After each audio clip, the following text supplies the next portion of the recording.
வணக்கங்க. வாளையார்லேருந்து ஜாய்ஸ் பேசுகிறேன். இப்போ ஒரு கிறிஸ்டாக்கு வந்து 4000 ரூபா ஃபைன் போட்டிருக்காங்க செக் போஸ்ட்டில், அதாவது வாளையார் செக் போஸ்ட்டில். என்ன அஃபென்ஸ்னு கேட்டிங்கன்னா, ஆர்டி ஆஃபீஸில் வந்து வண்டியை வந்து வெளியே ஸ்டாப் பண்ணியிருக்காங்க. அவர் வண்டி ஓரங்கட்டுற மாதிரி கட்டிட்டு வண்டி நிற்காமல் போயிருக்கிறாரு. அந்த அஃபென்ஸுக்கோசரம் வந்து 4000 ரூபா ஃபைன் போட்டிருக்காங்க.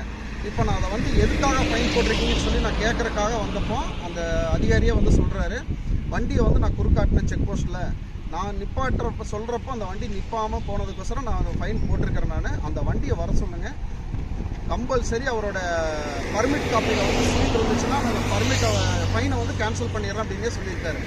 அதனால் எக்காரணத்தை கொண்டு வர்ற நண்பர்கள் வந்து டெம்பரவரி பர்மிட்டை போட்டுட்டு ஆர்டி ஆஃபீஸில் வந்து கம்பல்சரி சீல் வச்சுட்டு போங்க. அவங்களோட அதுதான் சொல்கிறாங்க.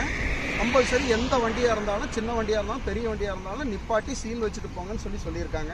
இனிமேல் வரக்கூடிய நண்பர்கள் 2 நாள் வர்றதுனால 3 நாள் வர்றதுனால அதுக்கு அளவாக பர்மிட்டை போட்டுட்டு வந்து வாளையார் செக் போஸ்ட்டில் கம்பல்சரி நிப்பாட்டி பர்மிட்டு காப்பியில் சீல் வச்சுட்டு போங்க. சீல் வைக்காமல் போனீங்கன்னா இந்த மாதிரி ஃபைன் தான் விழுகும். அவர் இப்போ நான் வந்து கேட்டதுக்கு ஒரு ஒரே வார்த்தை சொல்லிட்டாரு, வண்டி வந்து நான் நிப்பாட்ட சொல்லி நிற்காமல் போயிடுச்சு, அதனால் ஃபைன் போட்டிருக்கேன், அவரோட பர்மிட் காப்பியை கொண்டு வர சொல்லுங்கள், அந்த காப்பியில் சீல் இருந்துச்சுன்னா நான் அந்த ஃபைனை வந்து நானே கட்டிக்கிறேன் அப்படின்னு சொல்கிறாரு. இப்போ அவர்கிட்ட கூப்பிட்டு கேட்டதில் அவர் வண்டி வந்து நிற்காமல் போயிருக்காங்க. அந்த அஃபென்ஸுக்கோசரம் இப்போ 4000 ரூபா ஃபைன் போட்டிருக்காங்க. இனிமேல் வரக்கூடிய நண்பர்கள் எக்காரணத்தை கொண்டு டெம்பரரி பர்மிட்டை போட்டு வாளையார் செக் போஸ்ட்டில் வந்து சீல் வச்சுட்டு போங்க.